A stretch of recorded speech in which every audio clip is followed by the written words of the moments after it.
Hello and good evening, everyone. My name is Robbie V, and I'll be your narrator for tonight. Tonight's chilling tale is entitled Feed the Pig by Elias Withrow.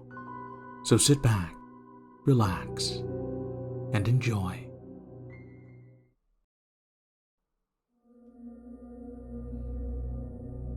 I slowly opened my eyes. My head was swimming, and a dull pain surrounded my throat. I was thirsty. That was the first thing I noticed.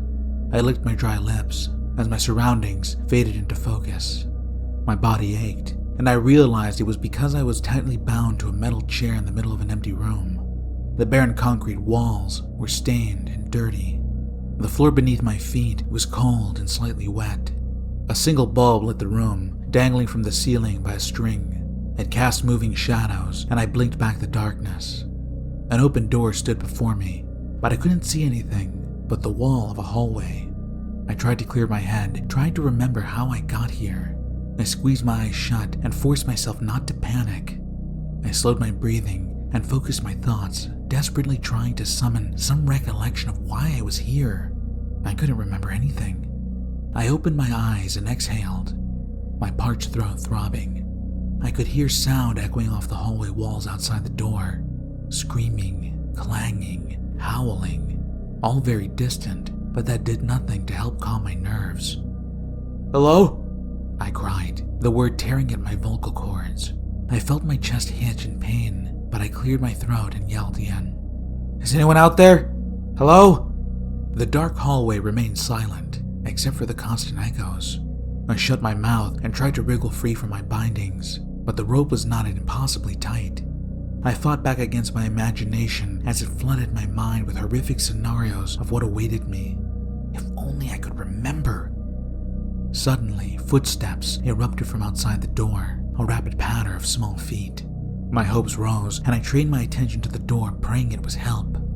A young boy ran into the room, dressed in a red onesie, complete with padded feet. Stretched over his face was a plastic devil mask. The eye holes revealed massive blue eyes that greeted me curiously. Taken back, I opened my mouth to speak, but that's when I noticed that something was off. His eyes were huge, impossibly round and bulging from their sockets. It sent a shiver of unease down my spine, but I shook it off. This child might be able to free me. "Hey!" I hissed urgently. "Hey kid, can you get me out of here?" The boy took a step closer, cocking his hand but remaining silent. I rattled my bound arms against the chair. "Cut me free! Please, I shouldn't be here. This is some kind of mistake." The boy eyed me behind a strange mask and stopped directly in front of me. He leaned in close and whispered, his voice like wet silk. "You did a bad thing." Confused, I shook my head. No, this is a mistake. I didn't do anything." The boy's enormous blue eyes suddenly filled with sadness. "Oh, you did a really bad thing." I shook my head again violently. "No, I'm sorry, I don't remember. Just please get me out of this chair." Suddenly, before either of us could speak again, a man came charging into the room. He was overweight and dressed in overalls, his grizzled face twisted in seething anger. He was holding a sawn-off shotgun in his arms. "I didn't do anything," I cried as he advanced on us, my voice cracking. "I'm not supposed to be here." The big man ignored me and instead grabbed the kid and shoved him hard against the wall. The boy grunted as his back struck the concrete and his eyes rose to meet the grizzled man's. Wordlessly, the man raised his shotgun, placed it against the boy's forehead, and blew his head off.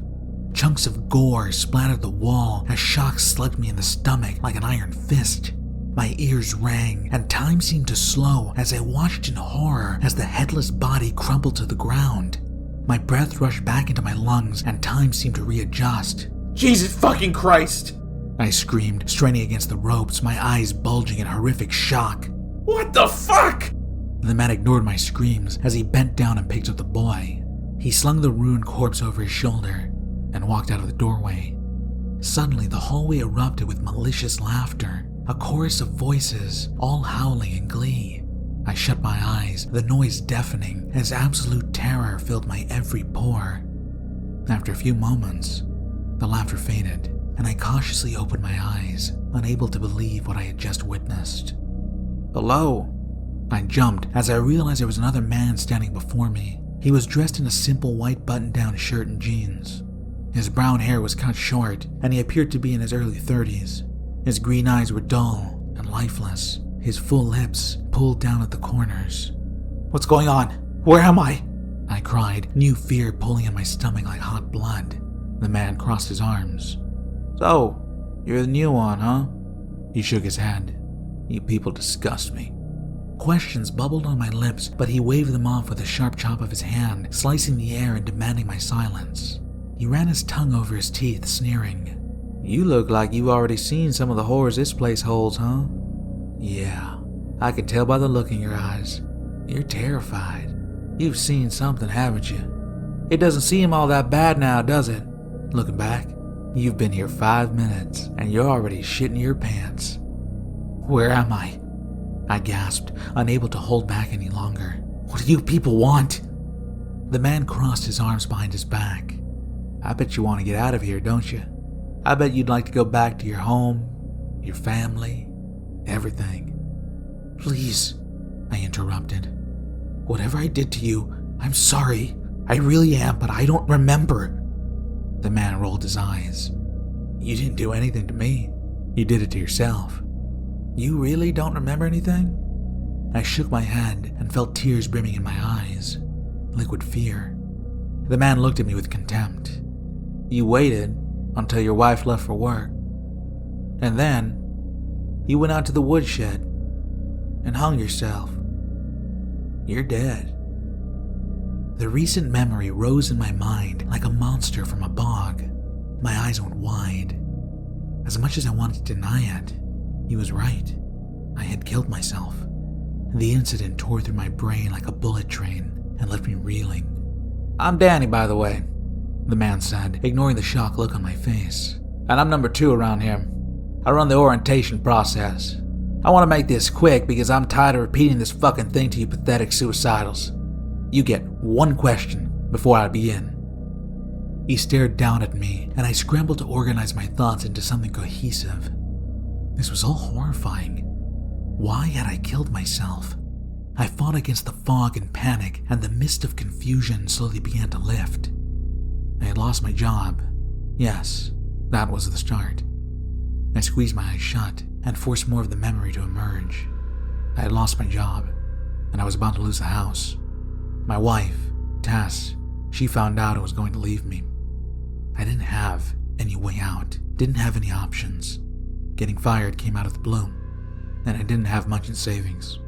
I was broke, soon to be homeless, and my wife hated me for it. There was something else. Yes, that's right. She'd been cheating on me. I had seen texts on her phone while she slept one night and confirmed my suspicions.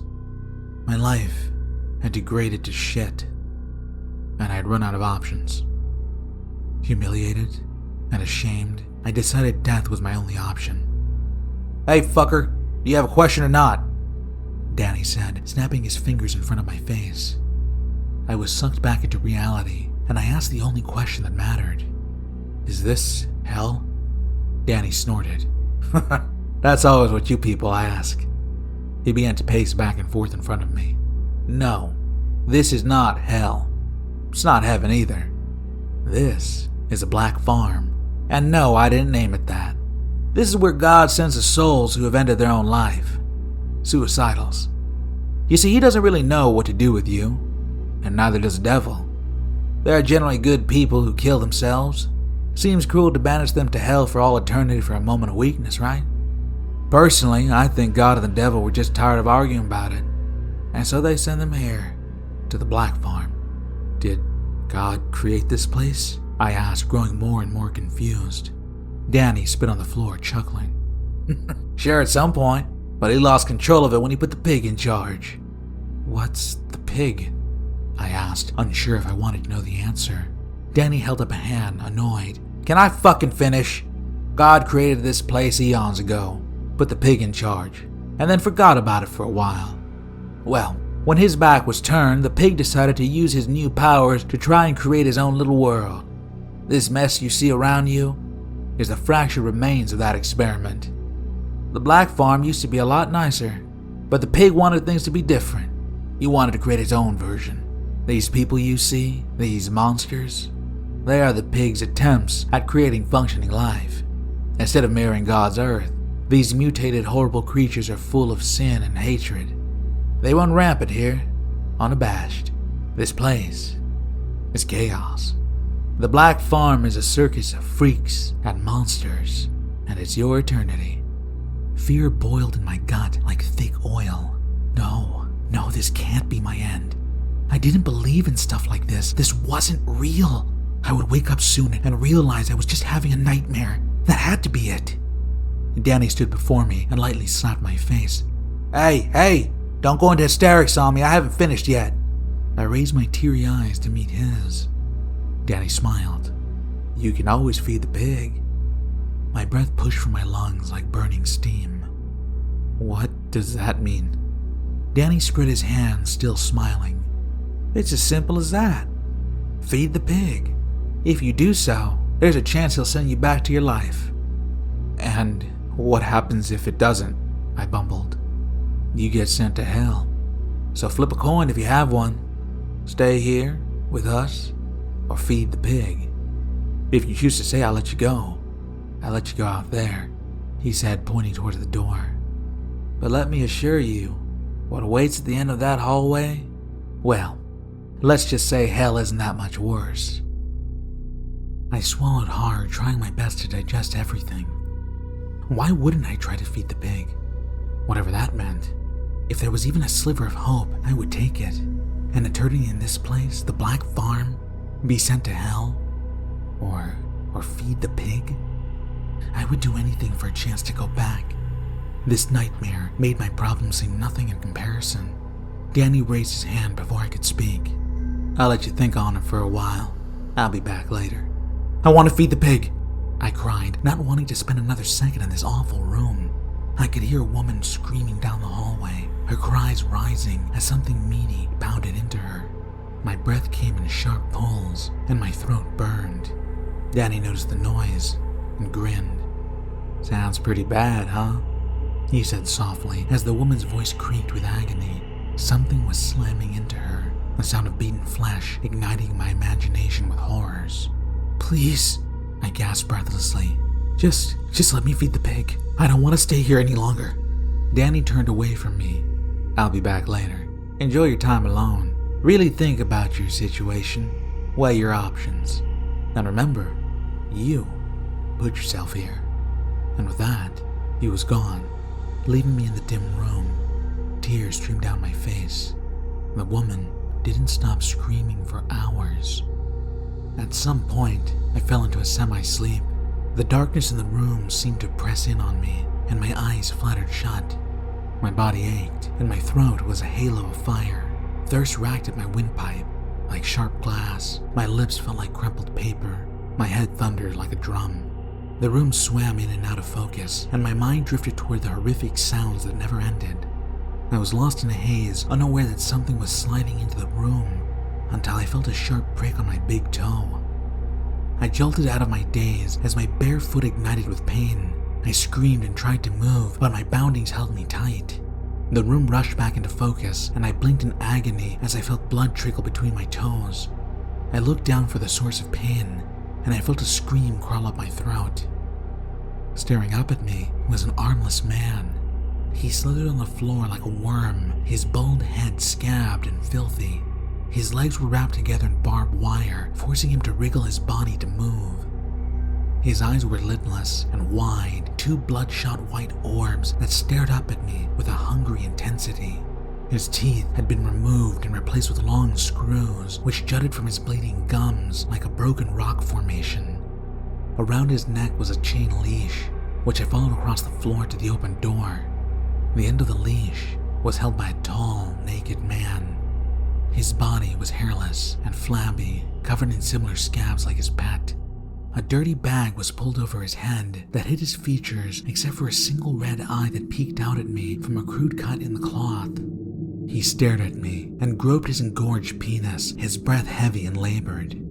As the armless man wriggled towards me again, his master started to masturbate. I screamed as the screw-filled mouth bit me again, and my cries seemed to stimulate the naked man even more. Get off me! Stop it! I screamed, horrified. I tried to kick at the man, doing my best to avoid his sharp metal teeth.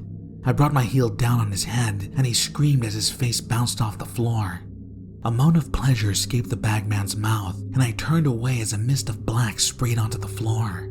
There was a rattle of chains, and I turned back to see the two of them leaving, the armless man dragged by his neck out the door. I looked at where the bagman had ejaculated and saw a puddle of dead ants. I vomited onto myself, thick chunky curtains of bile and slime. Get me out of here! I screamed, strands of puke running down my chin. I don't belong here!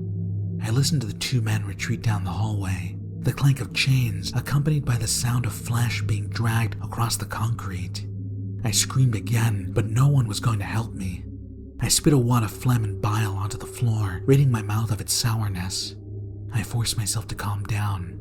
It wasn't easy. After some time, I heard someone else approaching. I had been in a miserable lull, my mind a blank canvas of dark despair, but the noise roused me from my trance-like state. The muscles in my arms burned from being restrained for so long, and I shifted them desperately, trying my best to prepare myself for whatever horror was about to walk through that door. Footsteps drew closer, and then a woman walked into the room. She stopped at the doorway and looked at me. One of her eyes was missing, a dark cavernous hole in her skull. Her hair was ratty and wild, a brown tangle like a forgotten nest. Her skin was pale and filthy, and she was dressed in rags. I couldn't tell how old she was, but there was maturity in her one good eye. "Still thinking?"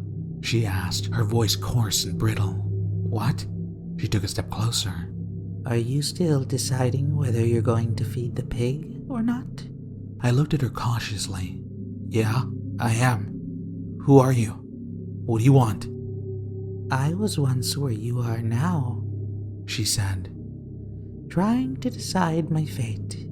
I couldn't believe this is what happened after we die. It wasn't what I was taught. Religion didn't warn me about this place." I tested my bindings again before asking. "You killed yourself too? You're a person like me? You're not one of those creations?" She snorted. "Breaks my heart you have to ask, though." She touched the hole where her eye should have been. "Though I can understand your caution. Yes, I am a suicidal. I've been here a long, long time, but that was my choice. I decided to chance it here." I motioned my head toward the door. "What's out there? What is all this?" She exhaled heavily and leaned against the wall. "I can't even begin to describe this place. It's like nothing you've ever seen. You walk down that hallway and go out into, and..." She swallowed. "You'd have to see it to understand." "How bad is it? Why are all these mutated people hurting and killing each other?" I asked.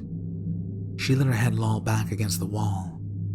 "It would take you years for you to fully understand this place. Years you don't have. Right now you have to make a decision. Stay or feed the pig. They tell me hell is worse than here, but it can't be by much. Monsters and suicidals roam the Black Farm, killing, raping, brutalizing. And then when you wake up and wonder how long you can survive before something else kills you, it's an endless cycle." "So why did you stay?" I pressed. "Why didn't you feed the pig? I don't even know what that means, but I would do anything for a chance to go back. I can't stay here. I just can't." She smiled sadly at me. Why? Why did I choose this? It's simple, really. I'm a coward. I was a coward when I was alive, and I'm a coward in death. When it came down to it, where the moment presented itself, I chose to stay here. I didn't know what awaited me outside. It boiled down to a simple choice, fueled by my own fear. "What's the pig? What does it do to you?" I pressed. She suddenly turned to go. "I'm afraid that's for you to find out. But let me warn you, think hard before you make a decision. Sometimes, suffering through your fear is better than suffering for eternity. Be brave. What do I do? I yelled, shaking in my chair as she walked out of the room. She paused and took one last look over her shoulder. Her eyes darted around as she dropped her voice to a whisper. Feed the pig. And with that, she was gone. I sat in silence once again. My mind was spinning, desperately turning over my options. I still couldn't fully understand the situation I was in. It was too much, too overwhelming. The other side of death wasn't supposed to be like this. I didn't know what I had expected, but it wasn't this nightmare. Questions crashed over my mind like cold waves onto a sinking ship. How was I supposed to make a choice when I didn't even know what my actions entailed? This place, the Black Farm, I couldn't stay here. But what if I went to hell? What if I didn't get sent back? I would be out of the fire and into the frying pan. My existence would be forever damned to unending misery. Here though, here there were people like me, suicidals. It wasn't all monsters and mutilated murderers. Maybe I could hole up somewhere with them, try to scrape together a passable existence. Surely that would be better than getting sent to hell. No, this wasn't gonna be how I spent my eternity. I refused to let it be. If there was even the slightest sliver of hope, I would take it. I didn't want to wonder what could have been. I didn't want to be tormented by doubt. I would feed the pig and accept whatever fate chose for me. When I boiled it down, that was the only option left. I would feed the pig. Hey? Hello? Danny? I yelled, rattling in my chair. I've made my decision. Danny? After a couple of seconds, I heard footsteps echo down the hall toward me. Danny walked through the doorway, an annoyed look on his face. I've made my choice, I said. I'm going to feed the pig. Sounds like you've really thought about it since I left, Danny said sarcastically. I licked my lips. You'd do the same thing if you were in my place. Danny walked behind me. I was in your place once, and I chose differently. My eyes widened, and then Danny wrapped my entire head with a strip of thin cloth, blinding me. I sucked in as much air as I could, but each lungful felt empty. I felt Danny cut me free from the chair, and my body sighed as my stiff muscles were released. I rolled my shoulders as my hands were released, and I moaned with relief. I dug my fingers into my back and stretched, my bones creaking. Keep your blindfold on and follow me, Danny said, pulling me up. My legs shook as I put weight on them, my thighs trembling after their long cemented position. I groped blindly in front of me and found Danny's shoulder. I rested my hand on it as he walked us out of the room. As we entered the hallway, I could suddenly hear a sound I hadn't heard before. The clank of metal, a long fleshy tearing noise. Something vomiting. These sounds sprang to life in my ears, painting the darkness before my eyes with imaginary scenes of horror. I gripped Danny's shoulder tighter, stumbling behind him, my heart thundering. I heard something trailing behind us, but Danny didn't seem to notice, or if he did, he didn't seem to care.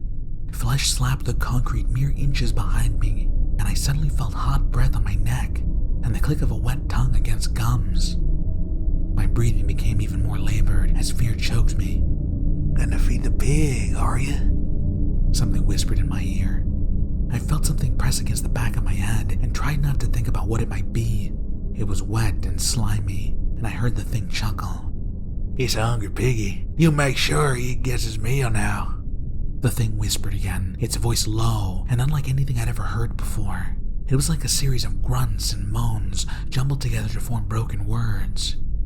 To my relief, I heard the thing retreat back to wherever it had come from, and I continued to follow Danny. I remained silent as we walked, and I could feel shifts in the air. The thick heat gave way to a cooler, almost pleasant temperature, but then it kept decreasing, and soon I was shivering violently against the cold. I couldn't see anything, but I felt a breeze on my face, like we were outside. I didn't hear Danny open any doors, but nothing about this place was natural. It was like reality blurred and bled into itself, like reels of a film melting together. Teeth chattering, I was suddenly blasted with intense heat, and I gasped. My feet tripped over themselves as the terrain changed, and I was suddenly walking on what felt like warm iron. My ears filled with the sound of blazing furnaces and the clash of working machinery. I couldn't see it, but I felt like there was a vast open expanse overhead. I smelled ash and tasted dirt on my tongue, sweat already forming along my spine. Suddenly, I crashed into Danny as he came to a halt. I backed up a few paces quickly and muttered my apologies. I could hear movement in front of us, a rustle of chains and an odd clicking sound on the metal floor. Something else too. Something snorting. And then the room filled with a deafening sound of an immense pig squealing. I covered my ears, head splitting at the high-pitched wail. I grit my teeth as the noise echoed off the metal and faded into a series of snorts and grunts. It sounded absolutely enormous. "I've brought another one," Danny announced, a slight tinge of respect lining his voice. "He wants to feed the pig." I waited, expecting to hear some answer, the cloth around my eyes sealing my sight to darkness. I realized my knees were shaking and my back was coated in sweat. I was terrified. "If that is what you wish," Danny said, and I felt him bow under my hand. Apparently, some unseen conversation had just happened, and Danny took my wrist and pushed me forward. "Approach the pig," he instructed. My whole body was trembling, and my knees locked into place. Robbed from my sight, I raised my hands, trying to get my bearings. The heat and ash filled my head with nausea. I felt like I was going to throw up, my stomach rolling like a dead sea. I didn't know where I was or what horror lay before me. I felt lost and tiny, a fresh splash of tears dripping from my eyes and soaking into the cloth around my face. "Please," I begged. "Let me see what's happening."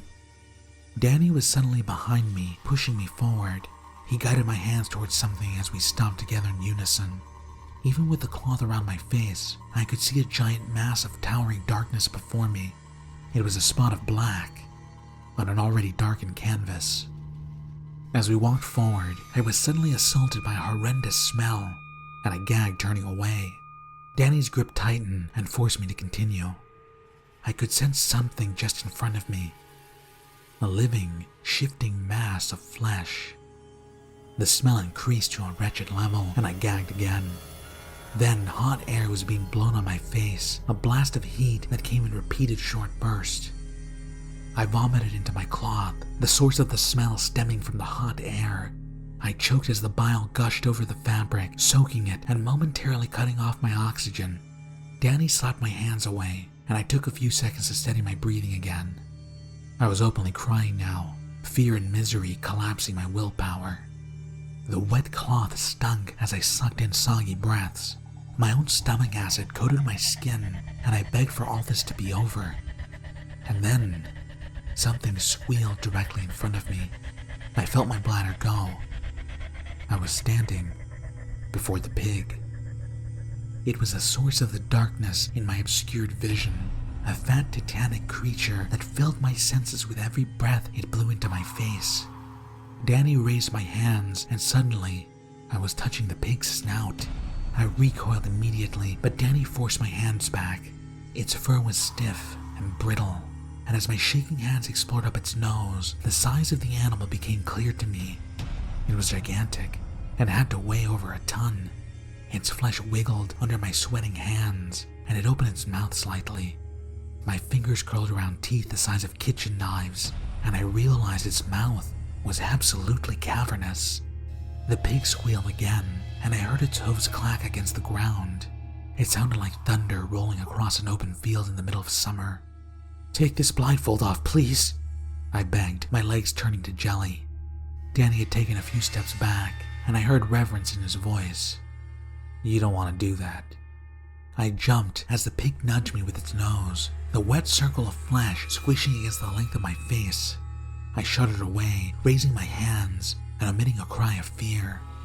"Feed the pig," Danny instructed, his voice like steel now. "You made your choice. Now live with it. It's the only chance you have of going back. Or maybe the pig won't like how you taste and send you to hell. Only one way to find out." My eyes widened behind the vomit-soaked cloth. Won't like how I taste. Climb into its mouth. My bladder let go again. I felt warm piss run down my leg. No, you can't mean... Danny's voice hardened. Climb into its mouth and don't stop crawling forward until it's done with you. Please, I begged, turning towards Danny's voice, reaching out blindly. Please, there has to be some other way. Don't make me do this. I was a mess of snot and tears, my words bumbling from my mouth like a toddler.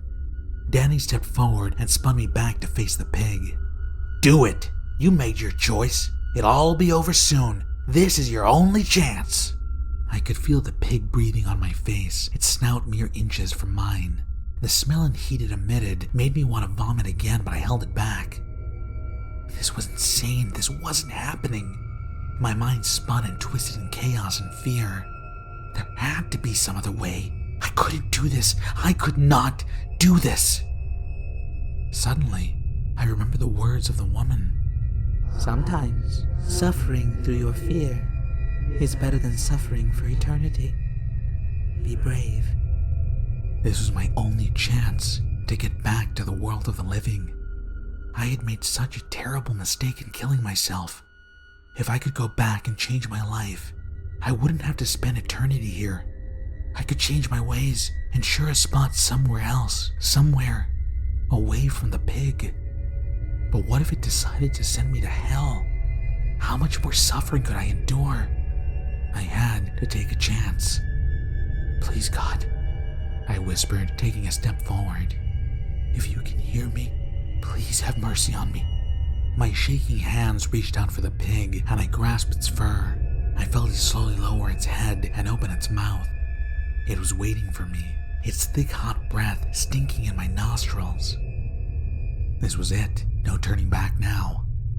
I slowly gripped its teeth and pulled myself forward into its jaws. Its head was at a downward angle, so I immediately fell onto my stomach at a 45-degree angle. Its wet tongue squished under me, and I was shaking so hard I could barely breathe. Tears soaked my blindfold, and my heart crunched against my ribs. I slowly reached forward and found another tooth to grab onto. Gritting my teeth, I pulled my body inward past my knees. The pig raised its head, and I was suddenly completely horizontal on its tongue. Saliva and mucus dripped around me, and the heat was so intense I almost blacked out. My knees clacked against its front teeth as I pulled myself even deeper, its inner cheeks pressing in around me, squeezing my body like a soaking fleshy coffin. Crying, terrified, I reached ahead of me and found more teeth. I pulled myself deeper into its mouth, and I felt my feet slip past its lips. My whole body was coated in slime, and I openly wept, grasping in the darkness for another tooth. And that's when the pig started to chew on me. I screamed in agony as my body was compressed between its massive teeth. I heard my legs snap instantly, and I felt wet bone pop from my skin. I shook violently as my body spasmed in shock, a mangled twist of blood and pain. Its tongue shifted me in its mouth, and I felt it bite down on my shoulders. My eyes bulged in their sockets as I howled, a hot pillar crunching down on my collarbone. I threw up violently, unable to control myself, the pain overwhelming. Keep crawling. Screaming, bloodshot eyes rolling wildly, I reached forward with my good arm, wetly searching for another tooth. I grit my teeth, blood spurting between them as my fingers wrapped around something solid. The pig bit down, its tongue twisting my body so its molars could snap down on my knees. The pain brought darkness, but my howling screams forced my eyes to remain open. Jesus, make it stop! I bellowed, my trembling hands still gripping the tooth ahead of me. Please make it fucking stop! I ground my teeth together so hard they cracked, screaming as I slowly pulled my body deeper into the mouth. Something was changing. The tight walls of the throat squeezed my head, and I realized I was almost through. Come on, you motherfucker, come on! I begged, vocal cords cracking. I reached ahead of me and grabbed onto a thick wad of flesh. My head felt like it was splitting, and the pig bit down on me again. I gasped, blood exploding from my mouth in a great gush of red. It had pierced through my stomach, obliterating my insides like bloated noodles. Darkness rushed in on me, and I was in too much shock to even scream. With the last of my strength, right as the darkness took me, I pulled myself forward one last time and felt myself slide down its throat. Darkness, falling, screaming. I was screaming. Heat so intense, I thought I would melt. Clanging, it was hammering on a metal. Colors and images flew past me so quickly I could only make out their shape. Blood poured into my eyes. I felt like I would keep falling forever. Suddenly, my eyes snapped open, and I was falling, my breath rushing back into my lungs in a great wave of purity. My face bounced off the wooden floor, and I cried out as I felt my nose break. I tasted blood and saw stars. I had stopped falling. There was a ring of burning fire around my throat, and I felt impossibly thirsty. I was laying on the floor. I slowly opened my eyes again, and the darkness began to fade in like morning mist under a hot sun. Colors blended together, and shapes came into focus. I was in my woodshed. I reached up around my throat and grasped at the source of heat.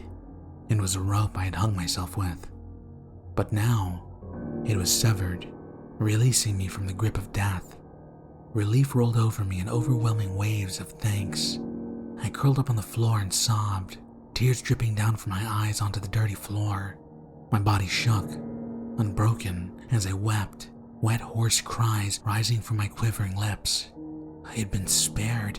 I was alive again.